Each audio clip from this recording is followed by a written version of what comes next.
and welcome to Basketball Talk Pro. My name is Ron Ecker. Well, this is part 3 of a series that based on my talk about a secret or hidden part of offense that I think is extremely important to coaches. Today we're going to go through 5 ways that you may help your plays to be better, and then the second part of it will be going over this hidden factor, which really becomes a secret because it's so hidden in offense. But I want to review just quickly. In part 1, we showed you statistically and which is really a lot of work and a lot of games, that plays and your structured part that you're coaching is really not that effective. Plays need to be more effective, and I'm not saying plays are unimportant. I'm just saying they're not a big factor now in games because of the fallacy that accompanies plays. And in the second part, we gave you the reasons why we think plays are not effective. I think they're very solid reasons. I think that most coaches, if they sit down and look at it and think about it, they'll realize that they are very valuable reasons for the ineffectiveness of plays. It isn't always the plays. It's the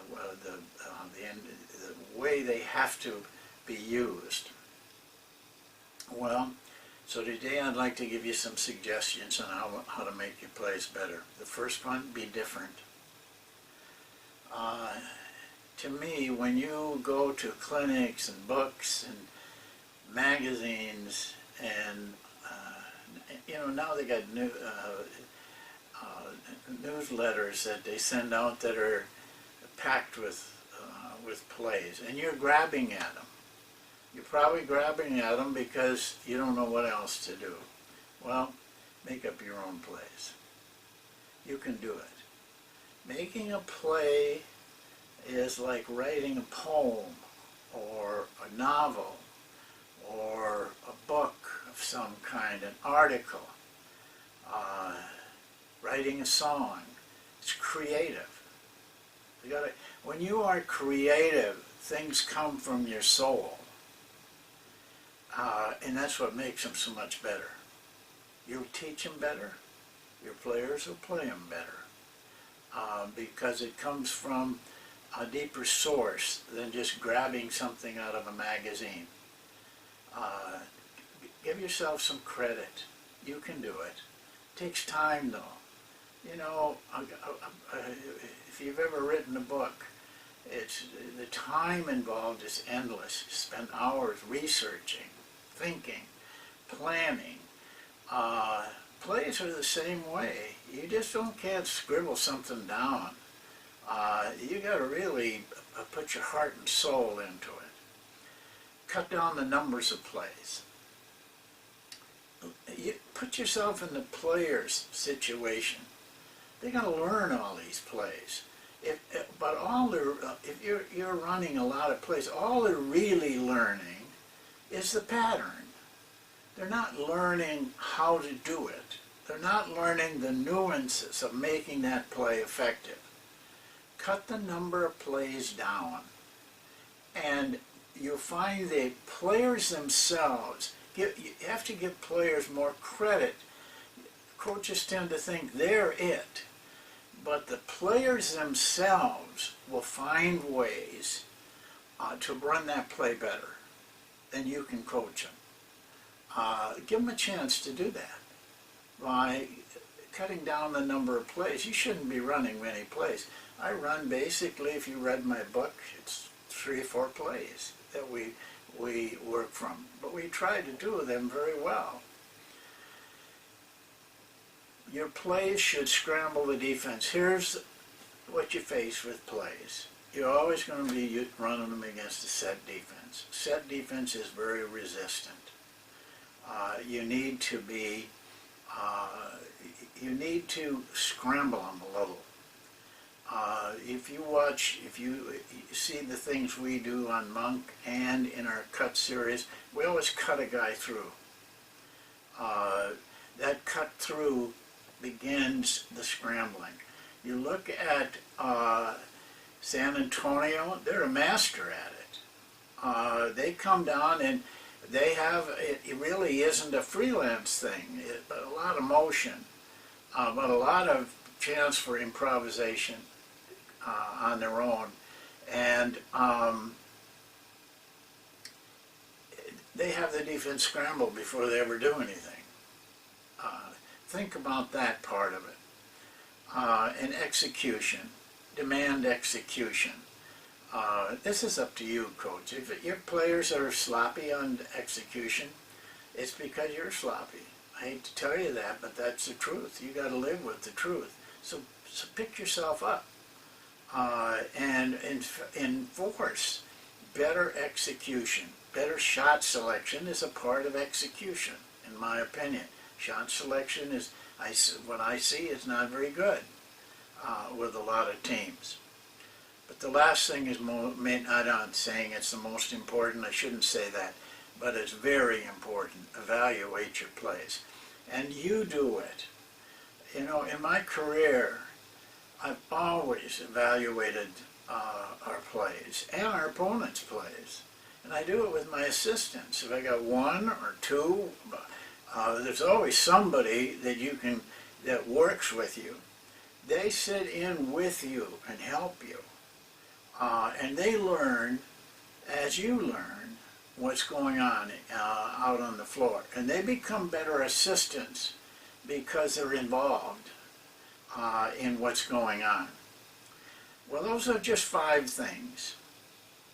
But I believe if you take those 5 things and put them to heart, you'll find your plays are more effective. And they need to be more effective because you run them so much. It's just a part of the game. And I think you need plays against set defenses. The execution has to be better, and especially in critical situations. So let's move now to the thing I call the secret, but I realize it isn't a secret. It's more ignored and hidden. We gave you a number in the very first part of 70% of scoring is done in unstructured play. Players making things up as they go along.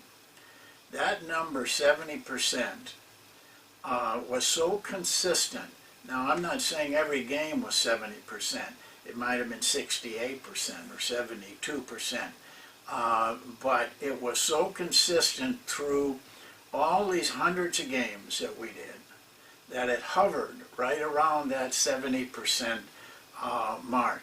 In all those games, there was only one game that the structured part, plays, for example, scored more points than the unstructured part. One game out of hundreds.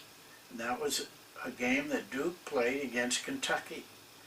And it was an early game in the season, one of the first regular season games. And they actually got more points off of their plays than they got off of their unstructured. But they lost the game.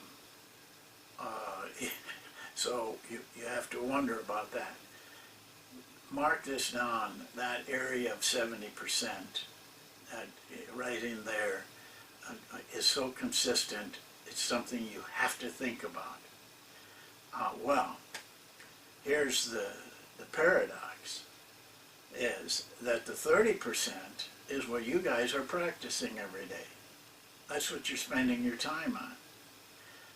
It makes sense to me. I mean, this is no genius thing.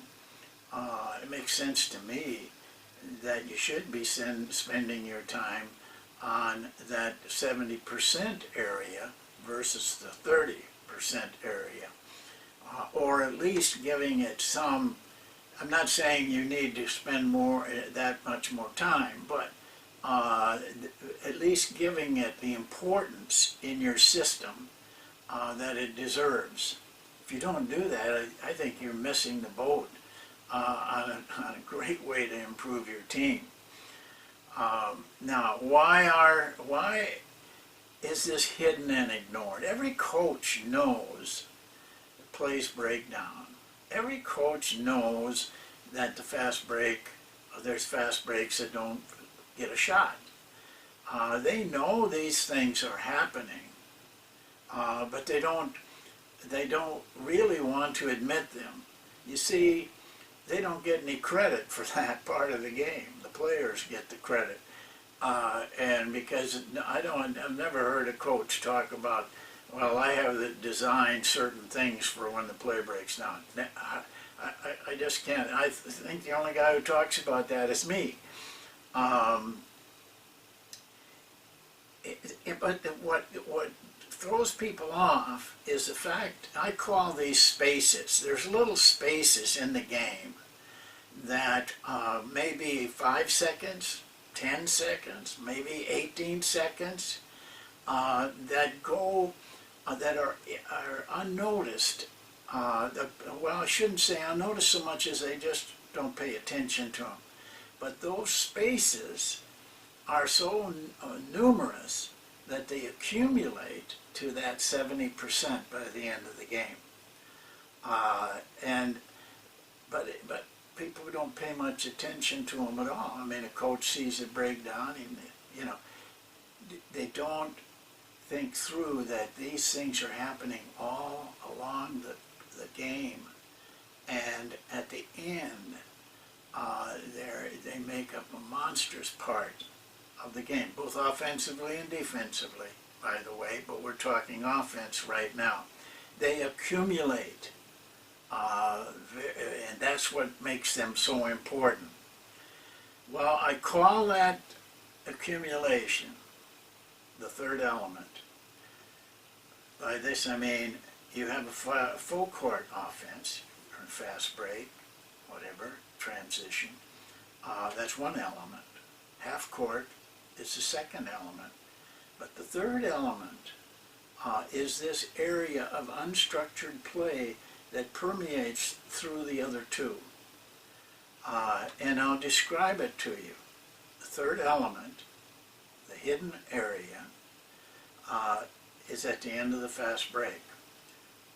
Very few fast breaks, percentage-wise, create a shot.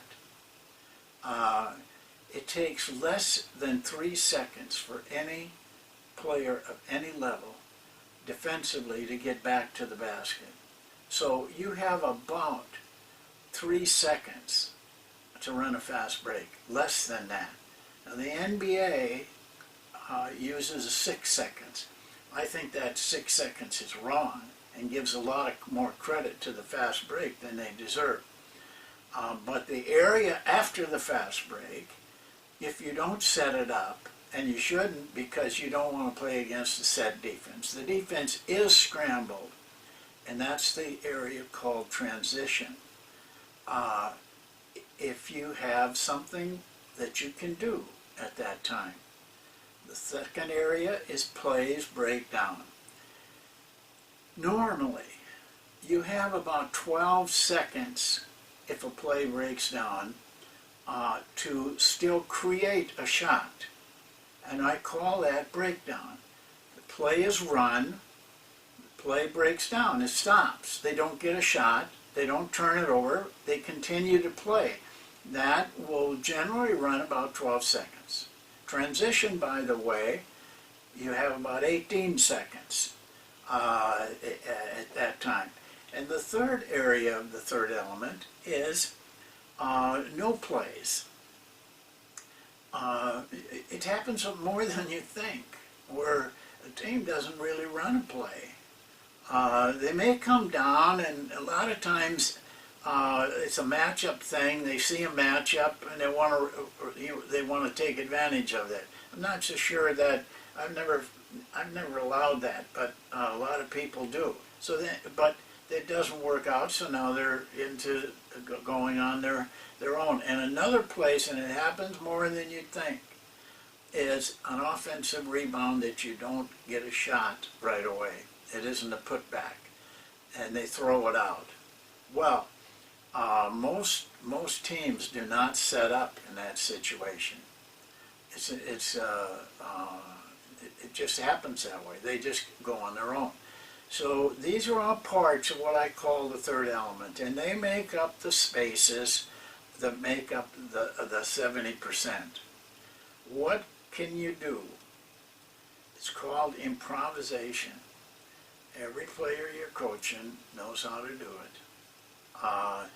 It's like playing pickup basketball, playground basketball, and that's what they're doing.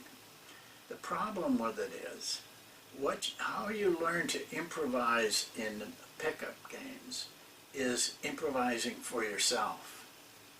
The key to all of this, coach, is having group improvisation, being able to involve your whole team improvisation. That's where the coach comes in. That's where freelance basketball based on rules comes on.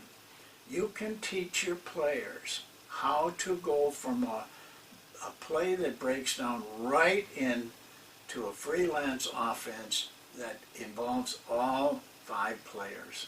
You can teach your players at the end of the fast break that does not create a shot, rather than setting up, to immediately be able to move into a freelance offense with rules that makes it a team game.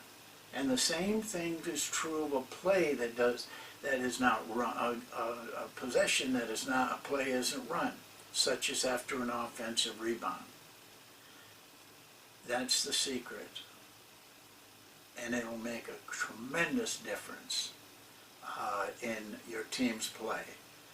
And there's something else. You're really teaching players how to play the game, teaching them how to play without the ball. You're teaching them how to be creative. You're teaching them how to be instinctive. You can't be a more valuable coach than that. And the last one is you. You're going to change. I guarantee you, you're going to change. And you're going to be better for it. Because what you're attempting to do is one of the hardest coaching things that anybody does, is teaching freelance basketball that is team-oriented. You are going to grow as a coach. You're going to see things that you never saw before. Has a tremendous effect on everybody. Well, that's at the end of our part 3 series, our 3 parts. But we need to dig in more deeply into this third element area. You know, I wrote a book about it, and in the book I give a lot of ways to implement things, and I build it around a system. So we're going to spend more time with this, and a lot of you need to, that probably haven't been around Basketball Talk Pro for a long time, need to go into the archives and study some of the videos so that you get a feel for things. There's a lot in there, tremendous amount of basketball things in there. Well, that's it for now. We'll see you next time, and thanks for listening. Let's all go out and have some fun playing basketball.